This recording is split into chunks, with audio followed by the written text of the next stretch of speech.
राधे राधे दोस्तों, स्वागत है आपका अपने चैनल पर। कैसे हैं आप? आशा करता हूं कि आप सभी स्वस्थ होंगे, मस्त होंगे और अपने अपने कामों में व्यस्त होंगे। तो दोस्तों, लेकर आया हूं आज एक नई जानकारी। चलते हैं जानकारी की तरफ। शिव जी के पास कहां से आया नाग, डमरू, त्रिशूल, त्रिपुंड और नंदी? भगवान शिव का ध्यान करने मात्र से मन में जो एक छवि उभरती है वो एक वैरागी पुरुष की है। इनके एक हाथ में त्रिशूल, दूसरे हाथ में डमरू, गले में सर्प की माला, सिर पर त्रिपुंड, चंदन लगा हुआ है, माथे पर अर्धचंद्र और सिर पर जटाजूट जिससे गंगा की धारा बह रही है। थोड़ा ध्यान गहरा होने पर इनके साथ इनका वाहन नंदी भी नजर आता है। कहने का मतलब है कि शिव के साथ ये 7 चीजें जुड़ी हुई हैं। आप दुनिया में कहीं भी चले जाइए, आपको शिवालय में शिव के साथ ये 7 चीजें जरूर देखेंगी। आइए जाने कि शिव के साथ इनका संबंध कैसे बना, यानी यह शिव जी से कैसे जुड़े। शिव जी का त्रिशूल। भगवान शिव सर्वश्रेष्ठ सभी प्रकार के अस्त्र शस्त्रों के ज्ञाता हैं, लेकिन पौराणिक कथाओं में इनके 2 प्रमुख अस्त्रों का जिक्र आता है, एक धनुष और दूसरा त्रिशूल। त्रिपुरासुर का वध और अर्जुन का मान भंग, यह 2 ऐसी घटनाएं हैं जहां शिव जी ने अपनी धनुर्विद्या का प्रदर्शन किया था, जबकि त्रिशूल का प्रयोग शिव जी ने कई बार किया था। त्रिशूल से शिव जी ने शंखचूर का वध किया था, इसी से गणेश जी का सिर काटा था और वराह अवतार में मोह माया के जाल में फंसे विष्णु जी का मोह भंग कर वैकुंठ जाने के लिए विवश किया था। भगवान शिव के धनुष के बारे में तो यह कथा है कि इसका आविष्कार स्वयं शिव जी ने किया था, लेकिन त्रिशूल कैसे बना, इनके पास आया, इस विषय पर कोई कथा नहीं है। माना जाता है कि सृष्टि के आरंभ में ब्रह्म से जब शिव प्रकट हुए तो साथ ही रज तम सत, यह तीनों गुण भी प्रकट हुए। यही तीनों गुण शिव जी के 3 शूल यानी कि त्रिशूल बने। इनके बीच सामंजस्य बनाए बगैर सृष्टि का संचालन कठिन था, इसलिए शिव ने त्रिशूल में इन तीनों गुणों को अपने हाथों में धारण किया। भगवान शिव जी को संहारकर्ता के रूप में वेदों और पुराणों में बताया गया है, जबकि शिव का नटराज रूप ठीक इसके विपरीत है। यह प्रसन्न होते हैं और नृत्य करते हैं। इस समय शिव के हाथों में एक वाद्य यंत्र होता है जिसे डमरू कहते हैं। इसका आकार रेत की घड़ी जैसा है, जो दिन रात और समय के संतुलन का प्रतीक है। शिव भी इसी तरह के हैं। इनका एक स्वरूप वैरागी का है और दूसरा भोगी का है। जो नृत्य करता है परिवार के साथ जीता है, इसलिए शिव के लिए डमरू ही सबसे उचित वाद्य यंत्र है। यह भी माना जाता है कि जिस तरह शिव आदि देव में है, उसी प्रकार डमरू भी आदि वाद्य यंत्र है। जाने कैसे आया शिव के हाथों में डमरू। भगवान शिव के हाथों में डमरू आने की कहानी बड़ी ही रोचक है। सृष्टि के आरंभ में जब देवी सरस्वती प्रकट हुई, वीणा के स्वर से सृष्टि में ध्वनि को जन्म दिया, लेकिन यह ध्वनि सुर और संगीत विहीन थी। उस समय भगवान शिव ने नृत्य करते हुए 14 बार डमरू बजाए और इस ध्वनि से व्याकरण और संगीत के द्वंद्व ताल का जन्म हुआ। कहते हैं कि डमरू ब्रह्मा का स्वरूप है, जो दूर से विस्तृत नजर आता है, लेकिन जैसे जैसे ब्रह्मा के करीब पहुंचते हैं, वह संकुचित हो दूसरे सिरे से मिल जाता है और फिर विशालता की ओर बढ़ता है।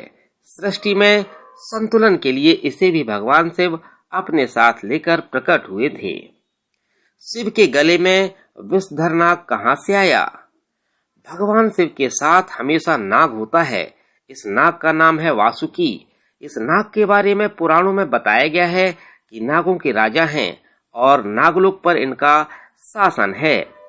सागर मंथन के समय इन्होंने रस्सी का काम किया था, जिससे सागर को मथा गया था। कहते हैं कि वासुकी नाग शिव के परम भक्त थे। इनकी भक्ति से प्रसन्न होकर शिव जी ने इन्हें नागलोक का राजा बना दिया और साथ ही अपने गले में आभूषण की भांति लपेटे रहने का वरदान दिया। नंदी कैसे बने शिव का वाहन? नंदी के बारे में पुराणों में जो कथा मिलती है, इसके अनुसार नंदी और शिव वास्तव में एक ही हैं। शिव ने ही नंदी रूप में जन्म लिया था। कथा है कि सिलाद नाम के ऋषि मोह माया से मुक्त होकर तपस्या में लीन हो गए। इससे इनके पूर्वज और पितरों की चिंता हुई कि इनका वंश समाप्त हो जाएगा। पितरों की सलाह पर सिलाद ने शिव जी की तपस्या करके एक अमर पुत्र को प्राप्त किया, जो नंदी नाम से जाना गया। शिव का अंश होने के कारण नंदी शिव के करीब रहना चाहता था। शिव जी की तपस्या से नंदी शिव के गणों में प्रमुख हुए और वृषभ रूप से शिव का वाहन बनने का सौभाग्य प्राप्त हुआ। शिव के सिर पर चंद्र कैसे पहुंचे? शिव पुराण के अनुसार चंद्रमा का विवाह दक्ष प्रजापति की 27 कन्याओं से हुआ था। यह कन्याएं 27 नक्षत्र हैं। इनमें चंद्रमा रोहिणी से विशेष स्नेह रख करते थे। इसकी शिकायत जब अन्य कन्याओं ने दक्ष से की तो दक्ष ने चंद्रमा को क्षय होने का श्राप दे दिया। इस श्राप से बचने के लिए चंद्रमा ने भगवान शिव की तपस्या की।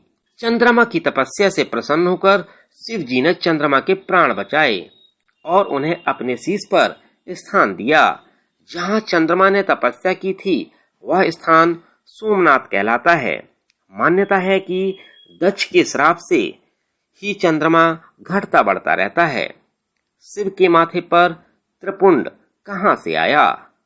भगवान शिव के माथे पर भभूत राख से बनी 3 रेखाएं हैं। माना जाता है यह तीनों लोकों का प्रतीक हैं। इसे रज, तम और सत गुणों का भी प्रतीक माना जाता है।